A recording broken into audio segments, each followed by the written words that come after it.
نحمده ونصلي ونسلم على رسوله الكريم اما بعد۔ اللہ تبارک و تعالی نے رمضان المبارک میں مسلمانوں پر روزے فرض فرمائے، اور روزے رکھنا یہ صرف اس امت کی خصوصیت نہیں ہے، بلکہ اس امت سے پہلے جتنی امتیں دنیا میں تشریف لائیں سب نے روزے رکھے۔ یا ایھا الذین آمنوا کتب علیکم الصیام کما کتب علی الذین من قبلکم لعلکم تتقون، کہ روزوں کا بڑا مقصد تقوی کو حاصل کرنا ہے۔ یہ تقوی جیسے آج میری ضرورت ہے، اس امت کی ضرورت ہے، سابقہ امتوں کی بھی ضرورت تھی، اس کے بغیر کوئی دنیا میں کامیاب نہیں ہو سکتا۔ تو اللہ تعالیٰ نے ساری امتوں سے روزے رکھوائے، اور پہلی امتوں کے روزے اس امت سے تعداد میں بھی زیادہ اور اس امت کے روزوں سے سخت بھی زیادہ۔ پہلی امتوں کے روزے کے بارے میں قرآن میں آتا ہے کہ حضرت مریم فرماتی ہیں انی نذرت للرحمن صوما فلن اکلم اليوم انسیا، کہ آج میں نے روزے کی نظر مانی ہے، لہذا کسی صورت میں کسی انسان سے بات نہیں کروں گی۔ ان کے روزے میں گفتگو کی بھی اجازت نہیں، جائز بات بھی نہیں کر سکتے، اور پھر ان کا روزہ رات سے ہی شروع ہو جاتا ہے۔ حضور نے فرمایا فصل ما بین صیامنا و صیام اہل الکتاب اکلۃ السحر، کہ ہمارے اور اہل کتاب پہلوں کے روزے میں فرق سحری کا کھانا ہے۔ ہم لوگ رات کو اٹھ کر صبح صادق سے پہلے سحری کھاتے ہیں، وہ رات کو سونے سے پہلے کھاتے ہیں، جیسے ہی بستر پر سوئیں گے ان کا اگلے دن کا روزہ شروع ہو جائے گا۔ تو ان کا روزہ رات سے شروع ہو رہا ہے، اور ہمارا غروب آفتاب پر روزہ انتہا کو پہنچتا ہے، اور ان کا روزہ اس کے بعد بھی چلتا رہتا ہے۔ نبی کریم صلی اللہ علیہ وسلم نے فرمایا لا يزال الدین ظاہرا ما عجل الافطار لأن اليہود والنصارى یؤخرون، کہ دین غالب رہے گا جب تک لوگ افطاری میں جلدی کریں گے، یہود و نصارہ افطاری دیر سے کرتے ہیں۔ تو ان کا روزہ رات سے ہی شروع ہوتا ہے، اور ہمارا روزہ صبح صادق سے شروع ہوتا ہے، پھر غروب آفتاب پہ ہمارا روزہ انتہا کو پہنچتا ہے۔ وہ اس کے بعد بھی روزے سے رہتے ہیں، تو ان کے روزے کا دورانیہ ہم سے کہیں زیادہ، تعداد ہم سے کہیں زیادہ، لیکن اللہ تعالیٰ نے اس امت پر خصوصی انعامات فرمائے حضور پاک صلی اللہ علیہ وسلم کے طفیل، کہ اس امت کے روزے میں سہولیات بھی زیادہ ہیں، تخفیف بھی بہت ہے، آسانی بھی بہت ہے، تعداد میں بھی کم ہے، مگر اللہ نے اس امت کو جو عطا فرمایا پہلے کسی امت کو عطا نہیں فرمایا۔ مسند احمد کی حدیث ہے، حضرت ابو ہریرہ رضی اللہ تعالی عنہ سے مروی ہے، فرماتے ہیں کہ نبی کریم صلی اللہ علیہ وسلم نے ارشاد فرمایا اعطیت امتی خمسا لم تعط نبی قبلی، کہ اللہ تعالیٰ نے رمضان المبارک میں روزوں پر میری امت کو 5 خصوصی انعامات سے نوازا ہے، جو پہلے کسی امت کو اللہ تعالیٰ نے نہیں نوازا، اور پہلے کسی نبی کو اللہ تبارک و تعالیٰ نے وہ 5 خصوصیات عطا نہیں فرمائی جو اللہ نے ماہ رمضان المبارک میں روزوں پر اس امت کو عطا فرمائی۔ وہ کون کون سی خصوصیات ہیں؟ آپ نے فرمایا فَإِذَا كَانَ أَوَّلُ لَيْلَةٍ مِّن رَمَضان نَظَرَ اللَّهُ إِلَيْهِمْ کہ جب رمضان المبارک کا چاند نظر آتا ہے اور پہلی رات ہوتی ہے تو اللہ تعالیٰ بندوں پر خصوصی نظر رحمت فرماتے ہیں۔ ایک خاص نظر کرم اللہ تعالیٰ کی امت مسلمہ پر ہوتی ہے، روزہ رکھنے والوں پر اور شب میں تراویح پڑھنے والوں پر خصوصی نظر ہوتی ہے۔ ایسی نظر اللہ تعالیٰ صرف رمضان المبارک میں فرماتے ہیں اور اس امت پر فرماتے ہیں۔ پہلے کسی امت پر وہ خاص نظر نہیں ہوئی اور اس امت پر بھی 11 مہینوں میں وہ نظر نہیں ہوتی جو رمضان المبارک میں ہوتی ہے۔ اور اس نظر کی خصوصیت کیا ہے؟ وہ ایک خاص نظر، وَمَن نَظَرَ اللَّهُ إِلَيْهِ لَمْ يُعَذِّبْهُ أَبَدًا کہ وہ خاص نظر رحمت جس پر بھی پڑتی ہے وہ ہمیشہ ہمیشہ کے لیے اللہ کے عذاب سے محفوظ ہو جاتا ہے، مأمون ہو جاتا ہے، وہ پھر کبھی اللہ کے عذاب کی پکڑ میں نہیں آتا۔ یہ اس نظر کی خصوصیت ہے جو ایک خاص نظر اللہ تعالیٰ رمضان المبارک میں فرماتے ہیں، اور یہ اس امت کی خصوصیت ہے۔ اور دوسرا حضور صلی اللہ علیہ وسلم نے فرمایا فَإِنَّ خُلُوفَ فَمِ الصَّائِمِ حَتَّى يُمْسُوا أَطْيَبُ عِنْدَ اللَّهِ مِنْ رِيحِ الْمِسْكِ کہ روزے کی حالت میں انسان منجن استعمال نہیں کر سکتا، ٹوتھ برش استعمال نہیں کر سکتا، دوسری مصنوعی چیزیں استعمال نہیں کر سکتا سوائے مسواک کے، تو منہ میں بدبو پیدا ہو جاتی ہے معدے کی تبخیر سے، اور وہ بدبو ایسی ہوتی ہے کہ آدمی کا بھائی اس کو برداشت نہیں کرتا، گہرا دوست اس کو برداشت نہیں کرتا، اپنا گہرا یار دوست سنگی ساتھی اس کے قریب بیٹھ کر آدمی بات کرے، وہ کہتا ہے بھائی منہ دوسری طرف کرو، مجھ سے یہ بو برداشت نہیں ہوتی۔ روزے کی حالت میں منہ کے اندر جو بدبو پیدا ہوتی ہے اللہ تبارک و تعالیٰ کو وہ مشک سے زیادہ محبوب ہے، مشک سے زیادہ پسندیدہ ہے۔ یہ بھی اس امت کی خصوصیت ہے۔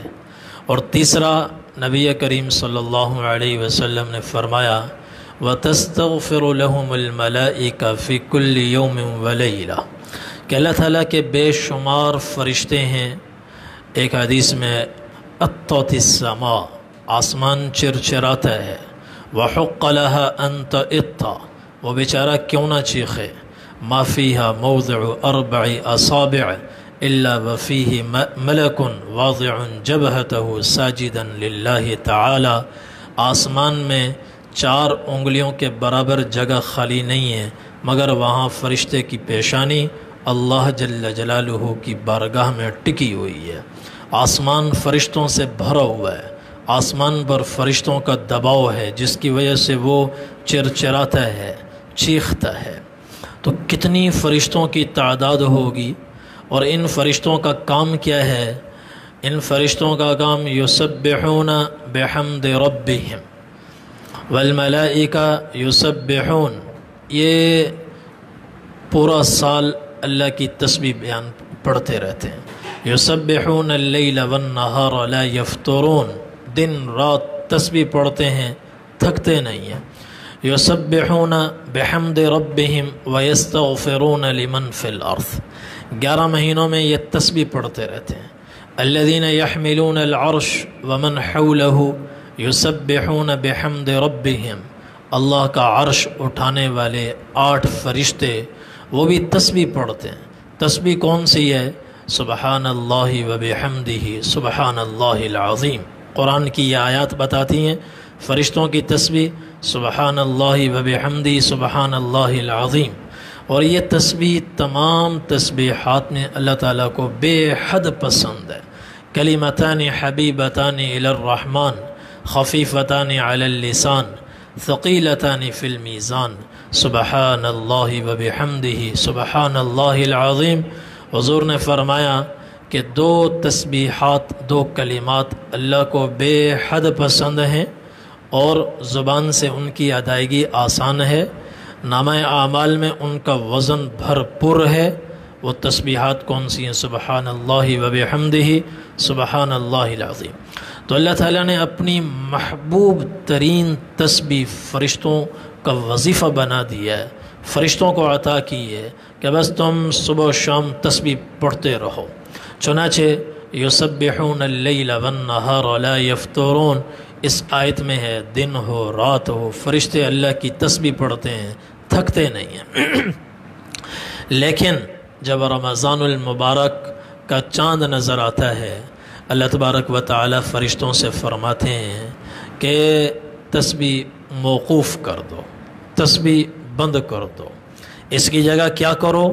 اس کی جگہ امت محمدیہ کے لیے دن میں، رات میں، صبح، دوپہر، شام، 24 گھنٹے، ہر گھنٹہ، ہر منٹ، ہر سیکنڈ ان کے لیے استغفار کرو۔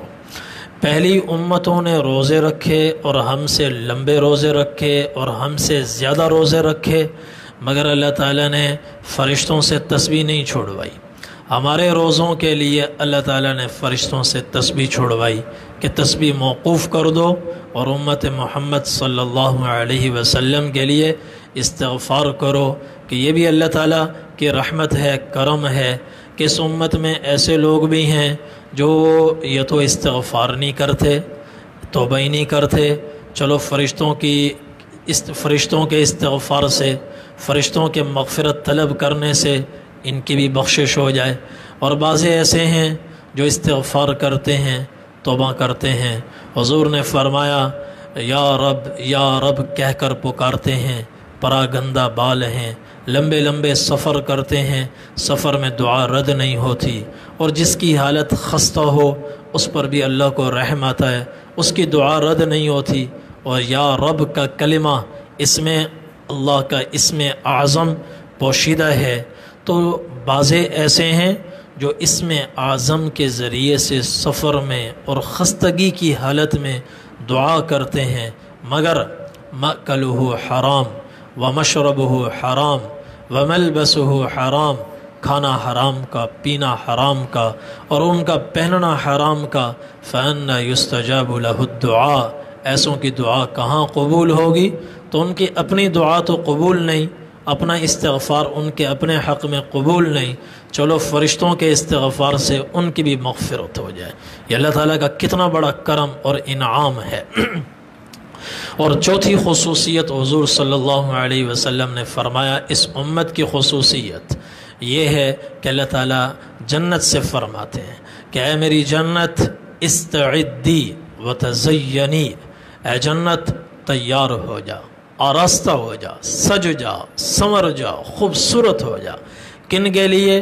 اوشک عبادی ان یستریحوا من تعب الدنیا الی داری وکرامتی، کہ میرے بندے تھکے ہارے ہیں، پریشان حال ہیں، مصیبت زدہ ہیں، بھوکے پیاسے ہیں، جب وہ جنت میں قدم رکھیں تو اپنے سارے غم بھول جائیں، ایسا خوبصورت منظر، ایسا خوبصورت ویو ان کے سامنے آئے کہ اپنی زندگی بھر کی ساری تکلیفیں بھول جائیں۔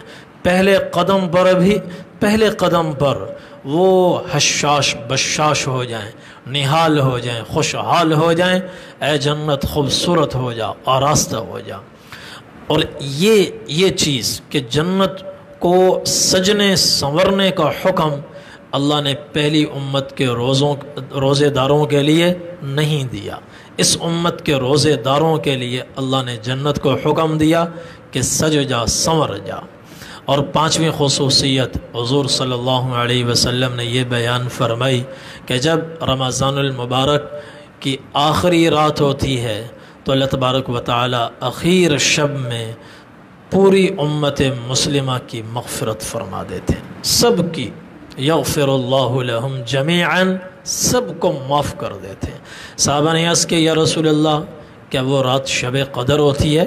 نبی کریم صلی اللہ علیہ وسلم نے فرمایا نہیں، شب قدر نہیں ہوتی، بلکہ دنیا کا دستور یہ ہے کہ جب مزدور اپنا کام پورا کر دیتا ہے تو مالک کے ذمے ہو جاتا ہے کہ اب فی الفور بلا تاخیر اس کی مزدوری اس کے حوالے کر دے۔ تو اللہ تعالیٰ اپنے بندوں کو رمضان المبارک میں روزوں کا فریضہ عطا فرماتے ہیں کہ تمہارا یہ کام ہے کہ تم روزے رکھو۔ تو 30 رمضان المبارک یا 29 رمضان المبارک پر جب کام پورا ہو جاتا ہے، روزے سب کے سب رکھ لیتے ہیں، تو اللہ تعالیٰ فرماتے ہیں کہ بندوں نے اپنا کام پورا کر دیا، لہذا روزوں پر میں نے مغفرت کا وعدہ کیا تھا، اب ان کی مزدوری ان کو دینا ضروری ہو گیا ہے۔ تو اللہ تبارک و تعالیٰ اسی دنیا کے دستور کے مطابق آخری شب میں سب کی مغفرت فرماتے ہیں اور سب کی بخشش کا اعلان فرما دیتے ہیں۔ اللہ تبارک و تعالی ہم سب کو رمضان المبارک کی برکات اور کو سمیٹنے کی توفیق عطا فرمائے اور اس کے لمحات کی قدر دانی کی توفیق عطا فرمائے۔ وآخر دعوانا الحمد للہ رب العالمین۔